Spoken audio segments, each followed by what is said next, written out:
بسم اللہ الرحمن الرحیم۔ السلام علیکم۔ آج 18 دسمبر بروز جمعہ ہم بات کریں گے سپریم کورٹ میں آج بڑی اہم سماعت ہوئی ہے، اور یہ جو معاون خصوصی ہیں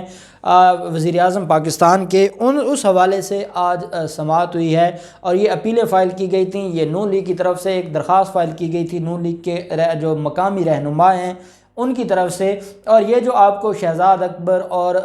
زلفی بخاری اور یہ سارے لوگ نظر آتے ہیں، ان کے خلاف ایک اپیل فائل کی گئی تھی۔ اب یہ معاملہ یہ ہے کہ ان کی جو تقرری ہے اس کے اوپر سوالات اٹھے تھے کہ اتنے زیادہ جو معاون خصوصی ہیں وہ عمران خان کیسے رکھ سکتے ہیں، اور اس میں زیادہ تعداد میں غیر ملکی ہیں، اور غیر ملکی سے مراد دوہری شہریت والے ہیں۔ دوہری شہریت والوں کو یہ معاون خصوصی کیسے لگا سکتے ہیں، اس کے اوپر اسلام آباد ہائی کورٹ میں درخواست فائل کی گئی تھی۔ اسلام آباد ہائی کورٹ نے بڑی ڈیٹیل ججمنٹ دی تھی، حالانکہ اسی معاملے پر لاہور ہائی کورٹ میں بھی ایک درخواست پینڈنگ ہے، اور چیف جسٹس قاسم خان صاحب کی عدالت میں لاہور ہائی کورٹ میں پینڈنگ ہے۔ اسلام آباد ہائی کورٹ پہلے یہ فیصلہ سنا چکی ہے، سندھ ہائی کورٹ میں بھی ایک درخواست پینڈنگ تھی۔ اب انہوں نے مختلف عدالتوں میں درخواستیں فائل کی تھیں، یہ پریشر ڈیولپ کرنا چاہتے تھے، یہ عمران خان کی ٹیم پر پریشر ڈالنا چاہتے تھے، اس مقصد کے لیے انہوں نے یہ اپیلیں فائل کی تھیں۔ اب کیا ہوتا ہے کہ اسلام آباد ہائی کورٹ نے بڑی ایک لینڈ مارک ججمنٹ دی تھی، اور اسلام آباد ہائی کورٹ کا یہ کہنا تھا کہ کیونکہ صرف دوہری شہریت کا معاملہ تھا، تو عدالت نے یہ کہا تھا کہ دوہری شہریت کا جو شخص ہے وہ ایڈوائزر ہو سکتا ہے، کیونکہ وہ 62-63 کا جو ایک ہے کرائٹیریا ہے وہ ایڈوائزر پر نہیں آتا، وہ معاون خصوصی یا مشیر پر نہیں آتا، وہ آتا ہے ممبران آف پارلیمنٹ پہ۔ اس میں جو آپ کی چاہے صوبائی اسمبلیاں ہوں، چاہے آپ کی نیشنل اسمبلی ہو، چاہے آپ کی پارلیمنٹ ہو، چاہے وہ صدر پاکستان ہو، یہ وہ لوگ ہیں جو 62-63 کے اس کرائٹیریا پر جن کا پورا اترنا ضروری ہے۔ 62-63 میں جہاں پر یہ مینشن ہے کہ کوئی بھی دوہری شریعت کا شخص ممبر آف پارلیمنٹ نہیں بن سکتا، تو ان کا یہ کہنا تھا کہ جب وہ ممبر آف پارلیمنٹ نہیں بن سکتا تو وہ حکومتی معاملات کو کیسے چلا سکتا ہے، اس کو کیسے اجازت دی جا سکتی ہے کہ وہ حکومتی معاملات کو چلائے۔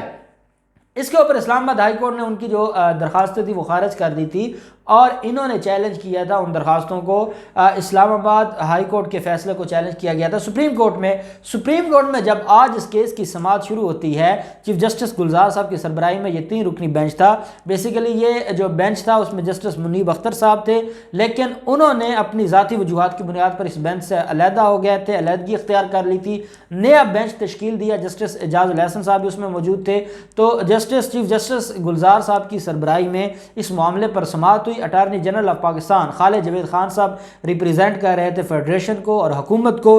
جب عدالت میں کارروائی شروع ہوتی ہے تو جو وکیل تھے درخواست گزار کے، انہوں نے کہا کہ جو وزیر اعظم ہیں وہ 5 مشیروں سے زیادہ نہیں رکھ سکتے، لیکن یہاں پر جو ایک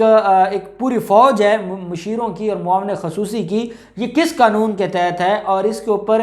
کیسے جو ہے وہ عدالتیں ان کو اجازت دے سکتی ہیں، یا عدالتیں کیسے ان کو اس بات کی اجازت دے سکتی ہیں کہ یہ سارے معاملات دیکھیں، یہ لوگ ہیں فارنرز ہیں، یہ دوہری شریعت والے ہیں، کل انہوں نے یہاں پر عہدہ رکھنا ہے، اور اس کے بعد جب عہدہ ختم ہوگا یہ اپنے ملک واپس چلے جائیں گے، یہ جہاں ان کی دوسری شہریت ہے یہ وہاں چلے جائیں گے۔ ایسے لوگوں کو کیسے آپ اتنے بڑے عہدوں پر بٹھا سکتے ہیں؟ بڑے سینسٹیو معاملات ہوتے ہیں گورنمنٹ کے، بڑے سینسٹیو معاملات ہوتے ہیں کیبنٹ اور حکومتوں کے، ایسے معاملات میں دوہری شریعت والے پر کیسے اعتماد کیا جا سکتا ہے؟ پہلا کویسچن یہ تھا۔ چیف جسٹس گلزار نے کہا کہ یہ بات بالکل آپ کی غلط ہے، دوہری شریعت سے مراد یہ نہیں ہوتا کہ ان کی کوئی وفاداری چینج ہو گئی ہے، یا ان کی کیونکہ ان کی جو اوریجنل ان کی جو سٹیزن شپ ہے وہ پاکستان ہے، جو نیچرل برتھ ہے جہاں ان کی، وہ جو ہے وہ ایکوائر کی ہوئی ہے اپنے جاب کے لیے، اپنے بزنس کے لیے، اپنے جو ایک مٹیریل ایک معاملات ہیں اس کے لیے۔ کوئی ان ملکوں کی محبت میں وہ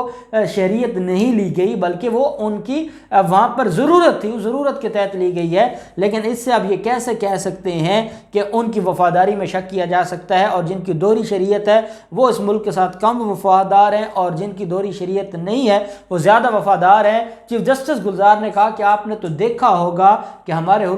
ملک میں جو حکمرانی کرتے رہے وہ زیادہ تر وہ لوگ تھے جو دوہری شریعت والے نہیں تھے، اور انہوں نے ملک کے ساتھ کیا کیا ہے، اور آج ملک کو کہاں پہ لا کھڑا کیا ہے، اس کے بعد بھی آپ ان کی وفاداری پر شک کریں گے اور ان کی وفاداری پر سوالات اٹھائیں گے۔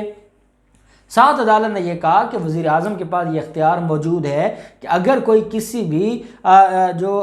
اپنے سبجیکٹ کا کوئی ایکسپرٹ ہے تو اس کو اپنا معاون خصوصی وہ لگا سکتے ہیں، اس کے اوپر آپ قدغن نہیں لگا سکتے، اس کے اوپر آپ سوالات نہیں اٹھا سکتے، اس کے اوپر آپ بات نہیں کر سکتے۔ قانون نے جب ان کو اجازت دی ہے تو آپ ان کا یہ جو حق ہے وہ نہیں لے سکتے۔ دوسری بات انہوں نے یہ کہا،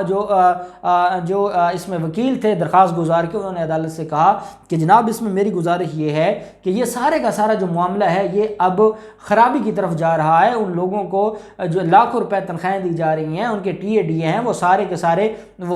جو وفاقی وزراء ہیں وہ وفاقی وزراء کی حد تک ساری چیزیں لے رہے ہیں، ان کی حد تک وہ پیسہ کما رہے ہیں، ان کی حد تک وہ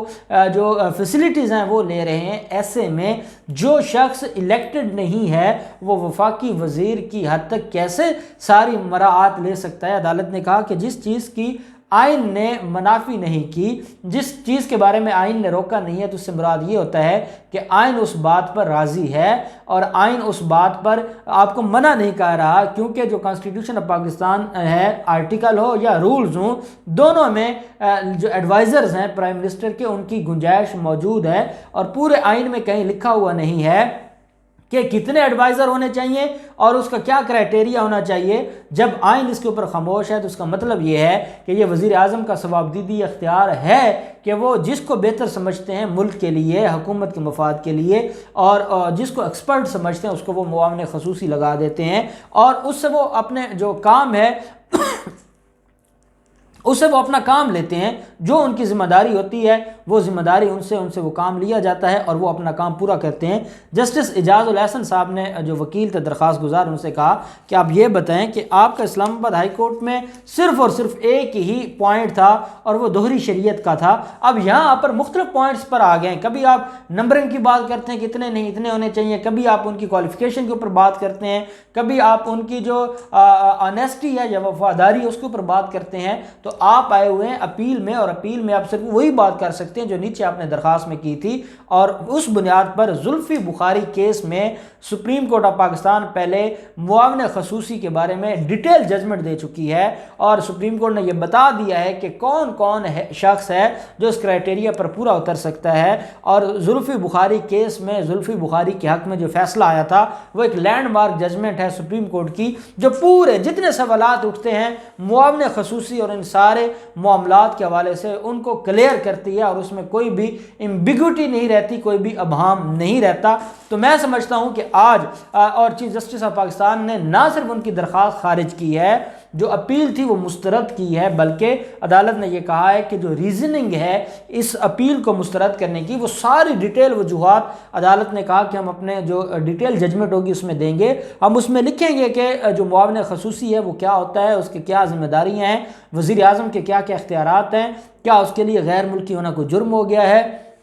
جو دوہری شریعت والا ہونا کوئی جرم ہو گیا ہے۔ بڑی ڈیٹیل عدالت نے یہ ساری ججمنٹس جو ہیں وہ عدالت نے کہا ہے کہ ہم اس کے اوپر لے کر آئیں گے تاکہ یہ معاملہ ہمیشہ کے لیے بند ہو، اور جو معاون خصوصی ہیں یا جو مشیران ہیں وہ جو کام کر رہے ہیں ان کو کام کرنے سے روکا نہ جائے اور وہ اپنا کام کرتے رہیں۔ اب یہ جو شریف خاندان ہے اور جو پاکستان پیپلز پارٹی ہے یا نون لیگ ہے، یہ کافی عرصہ سے ان معاون خصوصی کے پیچھے لگے ہوئے تھے، انہوں نے مختلف عدالتوں میں کیسز فائل کیے تھے اور ان کو بڑی تکلیف تھی، یہ بڑے دکھ میں تھے، بڑی پریشانی میں تھے، لیکن چیف جسٹس گلزار نے جو قانون کے مطابق جو بنتا تھا وہ کیا ہے۔ اور میں آپ کو اگلی بات بتاؤں کہ جو معاملہ ہے اس وقت سینٹ الیکشن کا معاملہ بھی، کیونکہ قانون یہ کہتا ہے کہ 11 فروری سے لے کر 11 مارچ تک آپ نے اس عرصے میں سینٹ کا الیکشن کروانا ہوتا ہے، تو اگر عمران خان نے کہہ دیا ہے کہ ہم فروری میں الیکشن کروائیں گے تو آپ کو تکلیف کیا ہے؟ پھر مارچ کے 11 دن، جب قانون کہتا ہے کہ 11 فروری سے 11 مارچ تک آپ کروا سکتے ہیں، تو جب عمران خان نے کہا ہے کہ ہم